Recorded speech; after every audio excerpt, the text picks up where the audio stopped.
As a child, Ellie has always been curious about astronomy and radio signals. She can spend the whole afternoon at the radio contacting different parts of the world just for fun, keeping track of all her calls on a map. Her father always supports her and they often look at space together with a telescope. Ellie dreams of contacting aliens someday, but sometimes she also wonders if she could also use a radio to communicate with her dead mother. Years later, Ellie is a doctor working for the Search for Extraterrestrial Intelligence Program, or SETI, at the Arecibo Observatory in Puerto Rico. Just like during her childhood, she spends hours sitting at a radio searching for emissions sent by aliens to prove they're real. Her blind coworker, Kent, has respect for what she does because nobody sits to just listen anymore. Ellie starts a new map marking all the spots in the galaxy she's already checked. One day while having lunch at a restaurant, Ellie is approached by Palmer, who asks about the observatory's current work. He's writing a book about how technology affects third world countries and has a little plastic compass that he tries to gift Ellie, but she gives it back. Palmer gets flirty and they agree to meet on Tuesday. Soon the president's science advisor David arrives to check on the research, but it's clear he doesn't want to be there. On Tuesday night, they throw a party and David keeps explaining how science projects need to make profits since it's using people's taxes. Ellie tries to explain the importance of scientific research and Palmer comes to her defense, only for David to call him father.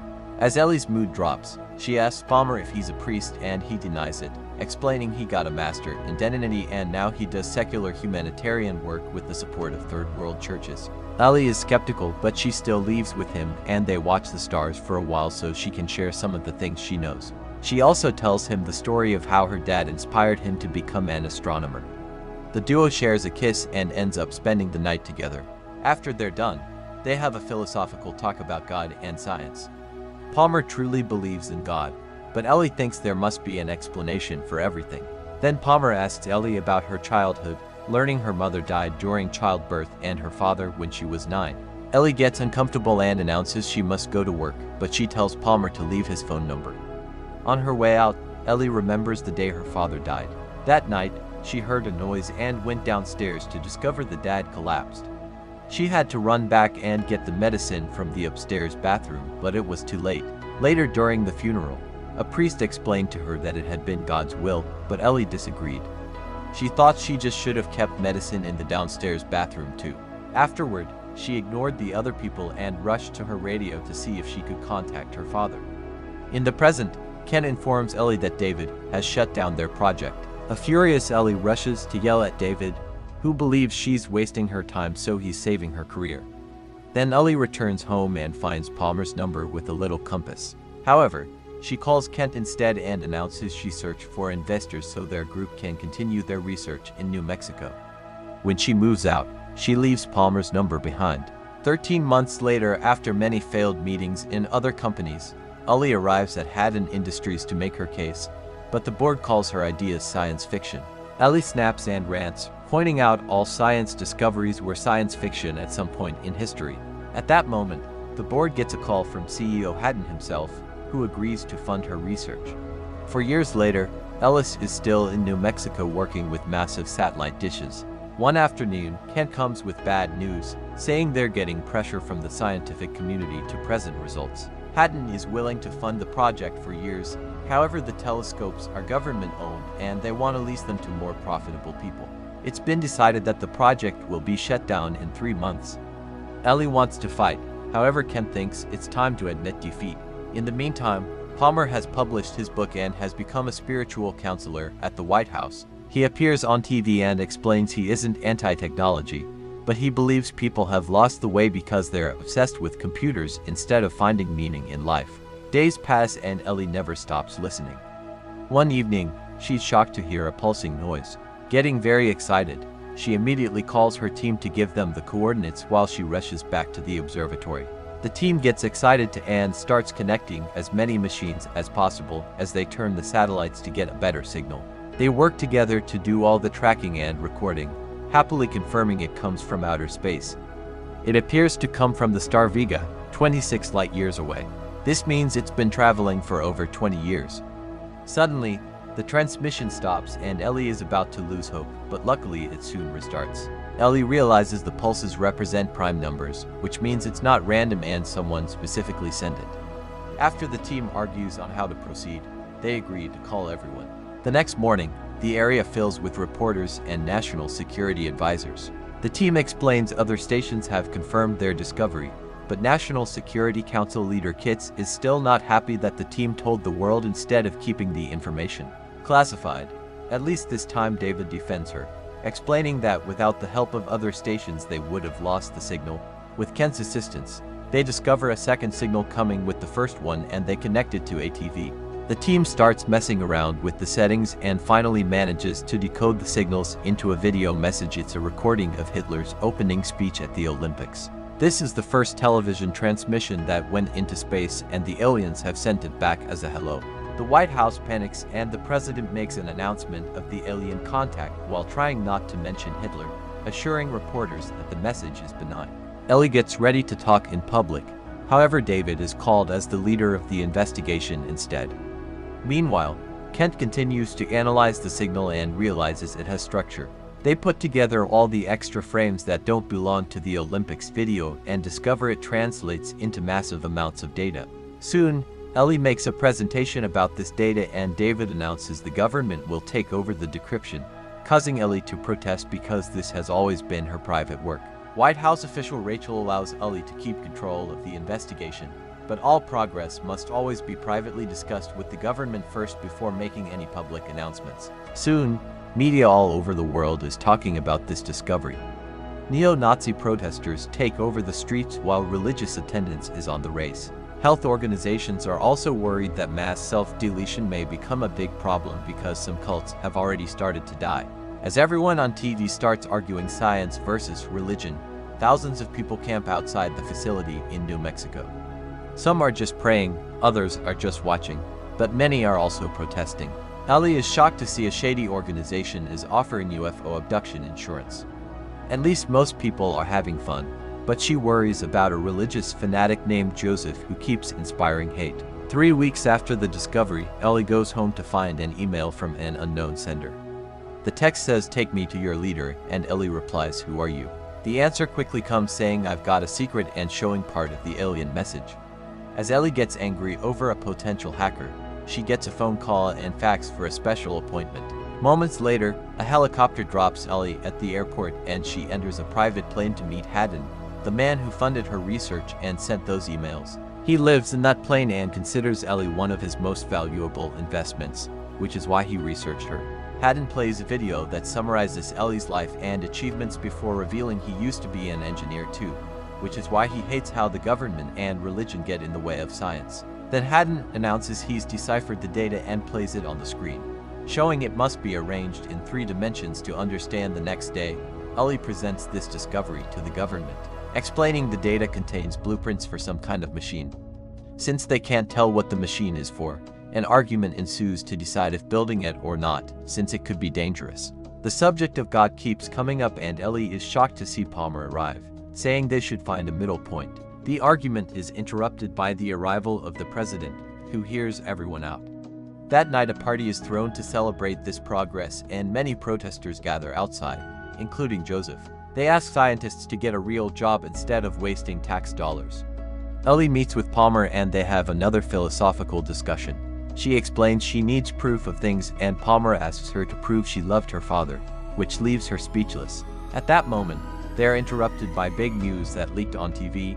It's been discovered that the machine is a one-person spacecraft. An emergency meeting is held at the White House and they agree to build the machine, so the president will contact other nations to spread the risk and cost. A selection committee is formed and Palmer is in it.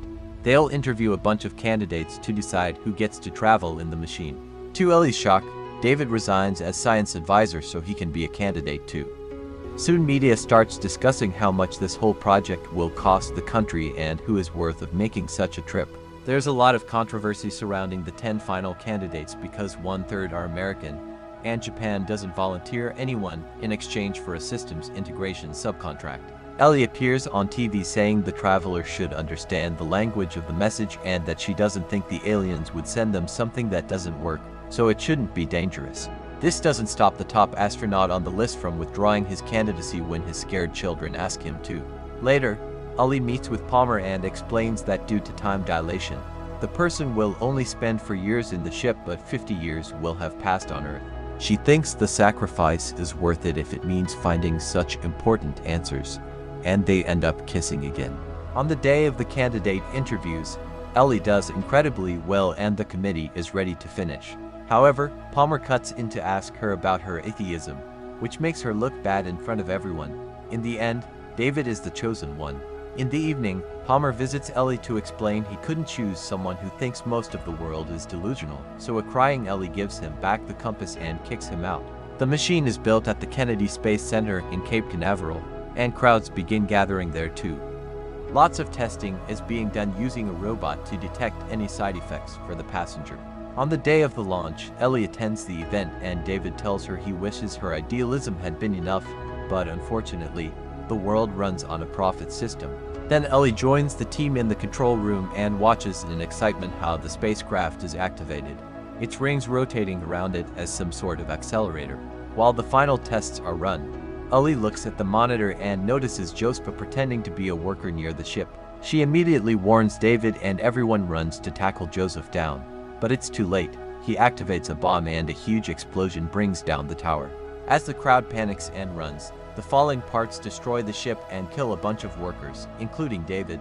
Some debris flies off but nobody gets hurt outside the ship area. Sometime later, the authorities hold a proper funeral for the fallen ones while the news showed the goodbye video left by Joseph, in which he said he did everything for the goodness of mankind.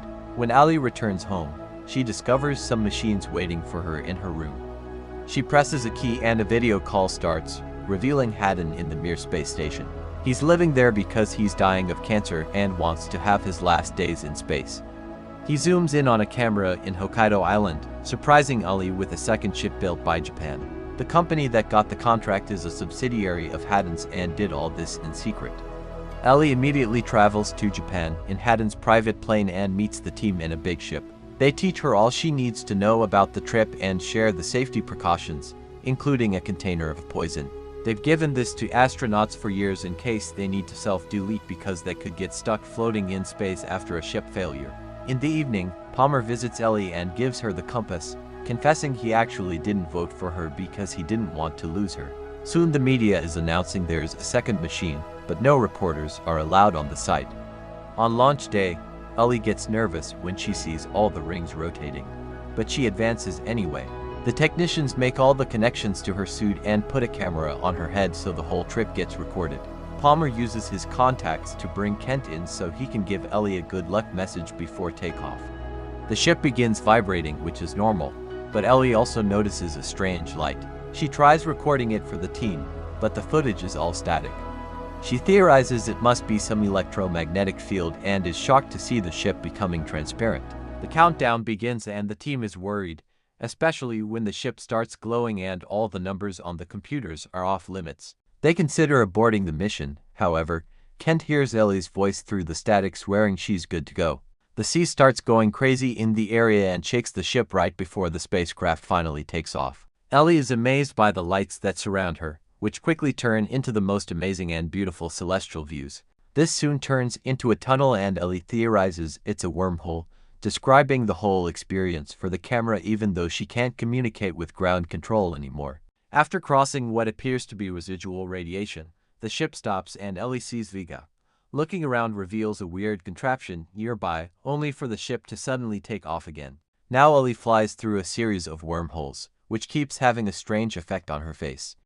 Eventually, it stops at another star system and Ellie notices a city on a planet. She barely gets to see anything else before the ship enters a much more violent wormhole and the compass starts floating, so Ellie leaves the chair to catch it. At that moment, the chair beaks off and hits the ceiling before the lights go out.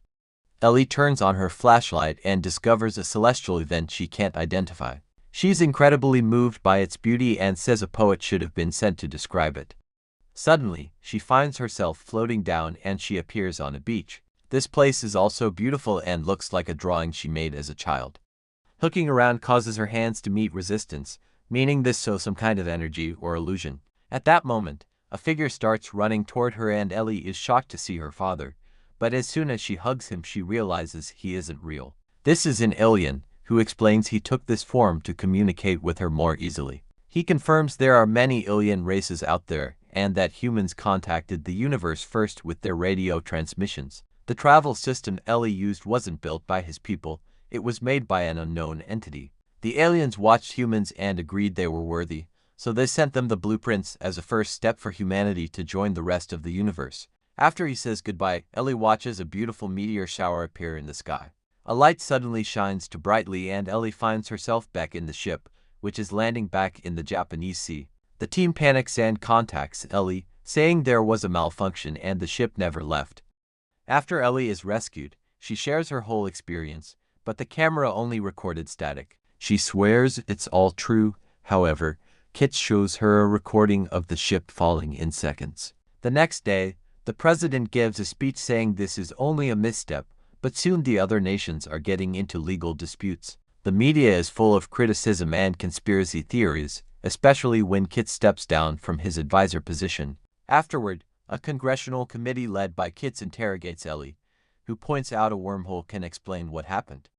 Time dilation could have made 1 second on Earth equal 18 hours out in space. Kit immediately calls her out because wormholes are just a theory and drops a big bomb. Haddon has died and it's believed this whole deal had been a hoax organized by him. Ellie cries as she begs people to believe her story, shocking herself by requesting them to have faith since she has no evidence. Her speech about awe, humility, and hope inspires Palmer, but the committee concludes her story is also a hoax. On her way out, Palmer joins Ellie in front of the cameras and a huge crowd, telling the world he believes her. Meanwhile, in secret, Rachel tells Kit that Ellie's camera recorded 18 hours of static. 18 months later, Ellie is working at a new base with extra radar since now SETI has enough funding to keep going. Kids visit the base during school trips and Ellie teaches them they must seek their own answers. Make sure to subscribe and turn on notifications so you can watch more videos like this. Thanks for watching.